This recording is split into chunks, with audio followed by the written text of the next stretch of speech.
आज के लेक्चर में हम देखने वाले हैं टीडीएस एंड रिबेट। तो यहाँ पर टीडीएस का कुछ कंसेप्ट है, कुछ फॉर्म है जो मुझे बताना है, तो मैंने आज का लेक्चर दिया है आपको। तो सबसे पहले टीडीएस क्या होता है? तो TDS is one way of collecting income tax. अब यहाँ पर क्या हो जाता है टीडीएस में, तो एक एग्जाम्पल के थ्रू देखते हैं। फॉर एग्जाम्पल, एक पर्सन है, उन्होंने क्या किया है कि बैंक में एफडी रख लिया है 5 लाख का, जिसपे उसको 10% एनुअल इंटरेस्ट मिलता है। तो 5 लाख का 10% होता है 50,000, तो उसको 50,000 जो है वो इंटरेस्ट मिलता है। अब इनकम टैक्स डिपार्टमेंट ने क्या बोला है बैंक को कि आप जो भी पेमेंट करोगे, जो भी इंटरेस्ट का पेमेंट करोगे आप, उसमें आपको सबसे पहले क्या करना है कि टीडीएस डिडक्ट करना है, उसके बाद ही आपके कस्टमर्स को जो है पेमेंट करना है।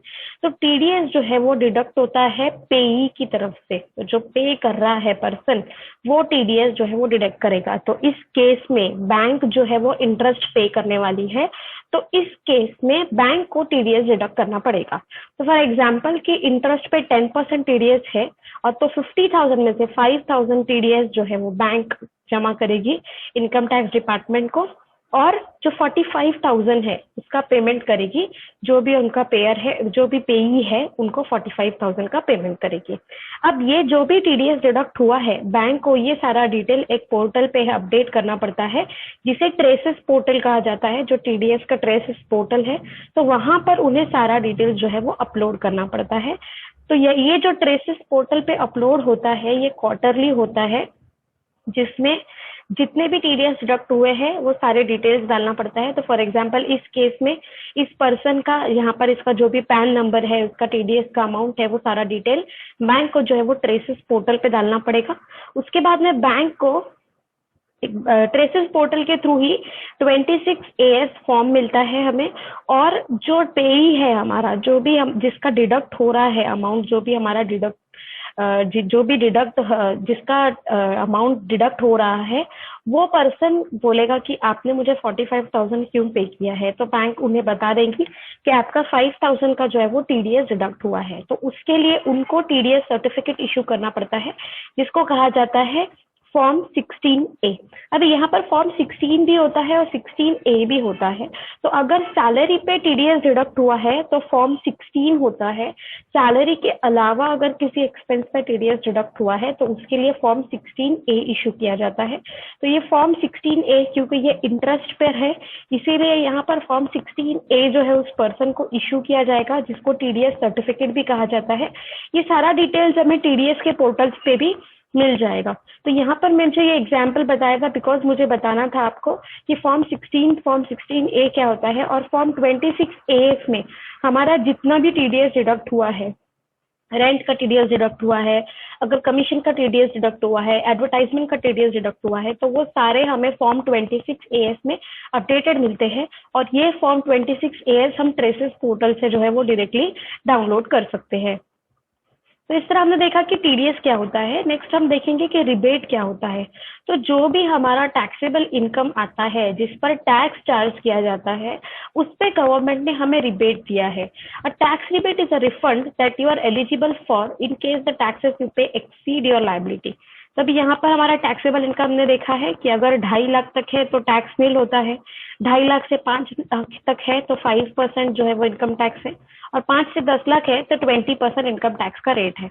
10 लाख के ऊपर है तो 30% इनकम टैक्स का रेट है। तो जो भी हमारा टैक्सेबल इनकम आता है उस पे हमें इनकम टैक्स पे करना पड़ता है। जो इनकम टैक्स हम पे करेंगे, जो भी हमारा टैक्सेबल इनकम आता है, अगर उस पे हमारा इनकम टैक्स 12,500 तक आता है, 12,500 के अंदर, तो उतना हम रिबेट ले सकते हैं। जैसे rebate under section 87 is increase from 2,500 to 12,500 if taxable income is up to 5 lakh. तो अगर हमारा टैक्सेबल इनकम 5 लाख तक के है तो 12,500 का हमें रिबेट मिलता है। मतलब 12,500 पे हमें टैक्स पे नहीं करना अगर हमारा टैक्सेबल इनकम 5,000 है तो इस चीज को हम कुछ एग्जाम्पल से देखेंगे। सबसे पहले हमें देखना पड़ेगा इनकम टैक्स का कंप्यूटेशन कैसे किया जाता है। तो हमने हमारे सारे लेक्चर्स में देखा है। सबसे पहले हमें income from salaries, income from house property, income from business और profession, income from capital gain and income from other sources, सारा मिला के जो भी अमाउंट आता है उसे हम कहते हैं gross total income. Gross total income में से हमें कुछ डिडक्शंस मिलते हैं, तो वो डिडक्शंस लेस करने के बाद हमें मिलता है टैक्सेबल इनकम। तो ये जो टैक्सेबल इनकम आता है, ये अगर 5 लाख से कम है तो हम रिबेट क्लेम कर सकते हैं। Rebate of 12,500 is applicable if taxable income is up to 5 lakh. अगर टैक्सेबल इनकम 5 लाख से ज्यादा है तो हम 12,500 का रिबेट जो है वो क्लेम नहीं कर सकते। तो कुछ एग्जाम्पल से हम इसे समझेंगे तो हमें ज्यादा इजीली समझ में आ जाएगा कि रिबेट का कैलकुलेशन कैसे किया जाता है या रिबेट का डिडक्शन कैसे लिया जाता है। तो फॉर एग्जाम्पल एक एग्जाम्पल है, हमें यहाँ पर देखना है कि हमारा टोटल टैक्स कितना आने वाला है।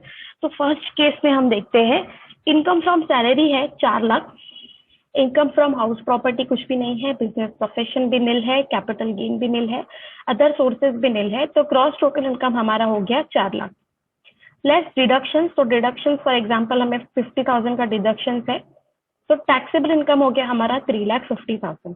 तो इस केस में हमारा टैक्सेबल इनकम 3,50,000 है, मतलब 5 लाख से कम है। तो जो भी हमारा इनकम टैक्स का अमाउंट आएगा उस पर हमें रिबेट मिलेगा। तब यहाँ पर 3,50,000 मेरा टैक्सेबल इनकम है, तो अप टू 2.5 लाख तो है हमें टैक्स रेट निल है, तो इस स्लैब में हमें 0 आ जाएगा। 3.5 लाख है तो ऊपर का जो 1 लाख है तो सेकंड स्लैब में आ जाएंगे, तो ऊपर के 1 लाख पे टैक्स चार्ज हो जाएगा 5%, तो 1 लाख का 5% हो गया 5,000, तो टोटल टैक्स हमारा हो गया 5,000। अब सवाल ये है कि अगर हमारा टैक्सेबल इनकम 5 लाख के ऊपर नहीं है तो इस केस में हम रिबेट ले सकते हैं क्या? जी, इस केस में हम रिबेट ले सकते हैं क्योंकि हमारा टैक्सेबल इनकम 5 लाख से ज्यादा नहीं है। तो जो भी हमारा टैक्स का अमाउंट आया है 5,000, ये पूरा के पूरा हम रिबेट क्लेम कर सकते हैं और हमारा टोटल टैक्स हो जाएगा निल, टैक्स पेबल हमारा निल आ जाएगा। सेकेंड केस में हम देखते हैं अगर हमारा इनकम फ्रॉम सैलरीज 6 लाख है और टोटल ग्रॉस इनकम भी हमारा है 6 लाख, डिडक्शन हमें मिल रहा है 1,50,000 का, तो हमारा टैक्सेबल इनकम हो गया 4,50,000। अब 4,50,000 में से 2.5 लाख पे टैक्स नहीं लगेगा और बाकी के 2 लाख पर 5% टैक्स लगेगा, तो 2 लाख का 5% हो गया 10,000। तो यहाँ पर मेरा टैक्स टोटल टैक्स कितना हो गया 10,000। इस केस में भी 5 लाख के ऊपर मेरा टैक्सेबल इनकम नहीं है, इसीलिए पूरा के पूरा मुझे रिबेट मिल जाएगा और मुझे यहाँ पर टैक्स पे नहीं करना है। थर्ड केस में अगर मेरा इनकम फ्रॉम सैलरी 6,50,000 है और डिडक्शन 1,50,000 है, तो टैक्सेबल इनकम हो गया 5 लाख। अभी इस केस में कैसे कैलकुलेशन होगा कि टैक्सेबल इनकम 5 लाख के ऊपर नहीं है, तो फर्स्ट 2.5 लाख पे टैक्स 0 आ जाएगा और बाकी के 2.5 लाख पे 5% कैलकुलेट हो जाएगा 12,500। तो 12,500 पूरा के पूरा हमें रिबेट मिल जाएगा। फोर्थ केस देखते हैं जिसमें 6.5 लाख इनकम फ्रॉम सैलरीज है और हमारा टोटल इनकम है 6.5 लाख, डिडक्शन है 1 लाख का, तो हमारा टैक्सेबल इनकम हो गया 5,50,000। तो इस केस में हमारा टैक्सेबल इनकम 5 लाख के ऊपर चले गया है। तो अगर 5 लाख के ऊपर हमारा टैक्सेबल इनकम है तो उस पर हम रिबेट जो है वो क्लेम नहीं कर सकते। तो हमारा टैक्स पेबल कितना आ जाएगा इस केस में? तो स्टार्टिंग के 2.5 लाख पे 0, उसके बाद के 2.5 लाख पे 5% 12,500 और उसके ऊपर का जो 50,000 बच गया उस पे 20% 10,000, तो टोटल हमारा टैक्स पेबल हो जाएगा 22,500। और लास्ट एक केस देखते हैं जिसमें मेरा इनकम फ्रॉम सैलरीज है 8 लाख और रिबेट है 1.5 लाख का, तो टैक्सेबल इनकम हो गया 6,50,000। अब ये जो टैक्सेबल इनकम है इसमें स्टार्टिंग के 2.5 लाख पर हमें टैक्स नहीं पे करना है, उसके बाद के 2.5 लाख पे हमें टैक्स पे करना है 12,500 और रिमेनिंग जो बच गया 1,50,000 उस पे हमें टैक्स पे करना है 20%, मतलब 30,000। तो टोटल मेरा टैक्स पेबल हो जाएगा 42,500। इस केस में भी हमें कुछ भी रिबेट नहीं मिलेगा। क्यों नहीं मिलेगा? क्योंकि यहाँ पर हमारा जो टैक्सेबल इनकम है, इन दोनों केस में टैक्सेबल इनकम 5 लाख के ऊपर चले गया है, तो 5 लाख के ऊपर चले गया है तो यहाँ पर हम रिबेट क्लेम नहीं कर सकते।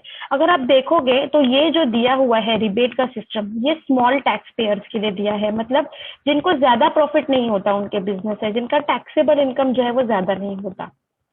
और जो बड़े बड़े बिजनेसेस है उनको तो डायरेक्टली जो भी उनका अमाउंट है वो पूरे अमाउंट पे जो है वो टैक्स पे करना है। इस तरह आज के लेक्चर में हमने टीडीएस और रिबेट के जो है वो कंसेप्ट देख लिए हैं। Thank you.